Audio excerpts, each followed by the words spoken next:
ስንሻገር አንድ ቻሌንጅ ቀርቦልናል። ያ ቻሌንጅ ምንድን ነው? እስልምና ከነቢዩ አለይሂ ሰላቱ ወሰላም በፊት የነበረ ከሆነ ወደ 900,000 የሚጠጋ ፎሎ ያለውን የቲክቶክ አካውንት እንሰጣለን እያለን ነው። አንድ በፍየል ዘመን በግ የሆነው የቲክቶክ በጉ ማለት ነው። እስቲ ምን እንደሚል እንስማው። ወደሱ ቪዲዮ ሪካርድ አድርጉና ላኩላቸው። አንድ ማስረጃ ብዙ አይደለም የምፈልገው እኔ ክርስቲያን ብዙ አይደለም የሚፈልገው። ቆስጠንጢኖስ ብዙ አይደለም ቃል ብዙ አይደለም የሚፈልጉት። እዚህ ጋር ክርስቲያን ብዙ አይደለም የሚፈልገው፣ አንድ መረጃ ነው የሚፈልገው። ምንድን ነው አንድ መረጃው? አንድ መረጃ ነው የሚፈልገው። እኛም ደግሞ እስቲ እንደናንተ እንሆንና ያው አንተ ባልከው ሎጂክ እንሄድና እባካችሁ ክርስቲያኖች አንድ መረጃ እንፈልጋለን። በመለኮት አንድ በአካል ሶስት ብሎ ያስተማረ አንድ ነቢይ ከባይብል አሳዩ። ከቁርአን አላለ፣ ከባይብል አሳዩ። እንዲህ ብሎ ቃል በቃል ያስተማረ የለም። የእምነታችሁ መሰረት የመዳንና የመጥፋት ወይም ደግሞ መንግስተ ሰማያትን የምትገቡበትና ገሃነምን የምትወርዱበት አስተምሮት የስላሴን አስተምሮት አምላክ በአካል ሶስት በመለኮት አንድ ብሎ ያስተማረ አንድ መረጃ ስትሆን እስቲ እኛ አንድ መረጃ አይደለም እንሰጥ። ጥያቄ ምንድን ነው? ቀጥል እስቲ። እስልምና ከሙሐመድ መወለድ በፊት አይደለም እንጠይቃችሁ። እስቲል ሙሐመድ ተወልዶ ብቻ አይደለም። በ10 ዓመቱ ነው፣ በ20 ዓመቱ ነው፣ በ25 ዓመቱ ነው፣ በ30 ዓመቱ ነው፣ እስከ 40 ዓመቱ ድረስ ሙሐመድ ተወልዶ 40 ዓመት እስኪሞላው ድረስ ነቢይ ነኝ እስካለባት ቅጽበት ድረስ የነበረው ታይም ላይ አንድ መረጃ እስልምና አለ የሚል አንድ ዌል እንግዲህ አካውንታይን ለመስጠት ዝግጁ ሁን። ለማን? ለአቡሰላም። እስልምና ከነቢዩ አለይሂ ሰላቱ ወሰላም በፊት እንደነበረ በርካታ መረጃዎችን እሰጣለሁ። ዛሬ ግን አንድ ኤቪደንስ ነው የምሰጠህ። ለዛው ደግሞ ከራስ መጽሐፍ ማለት ነው።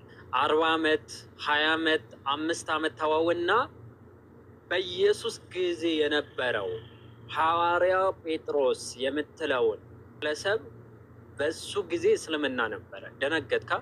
ያስደነግጣል።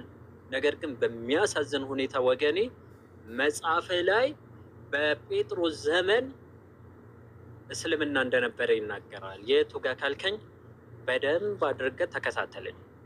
ድርሳነ ኡራኤል በተሰኘው ድርሳን ላይ ዘሚያዚያ ላይ ቁጥር 7 ላይ እንዲህ በማለት ይናገራል። እስቲ አብረን እናንበው።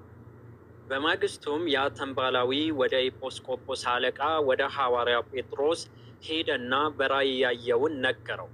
ተንባላዊ ማለት ኢስላም ማለት ነው በግዕዝ። ይህን ያልኩበት ምክንያት ቁጥር 9 ላይ ሞር ኢስላም ብሎ ስለሚያስቀምጠው እንዲሁም ደግሞ ተጨማሪ መረጃዎችን አሳያቸዋል። ያን ጊዜ ጴጥሮስ ደስ አለውና የክርስትና ሃይማኖት ለብዙ ቀን አስተማረው።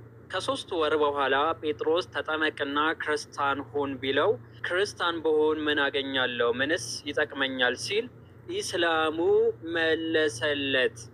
ጠያቂው ማን ነው? ሐዋርያ ጴጥሮስ። በኢየሱስ ዘመን ነበረ የምትሉት? የተጠየቀው ማን ነው? በጴጥሮስ ዘመን የነበረውን ኢስላሙ። ምንም ማድረግ አይቻልን። ስለዚህ እስልምና በጴጥሮስ ዘመን ነበረ። አንባል የሚለው የግዕዝ ቃል ኢስላም ለመሆኑ አንድ መረጃ ደግሞ ላሳያችሁ። ከተአምረ ኢየሱስ ከተሰኘው ከዚህ መጽሐፍ ታምር 148 ቁጥር 3 ላይ እንዲህ በማለት ይናገራል።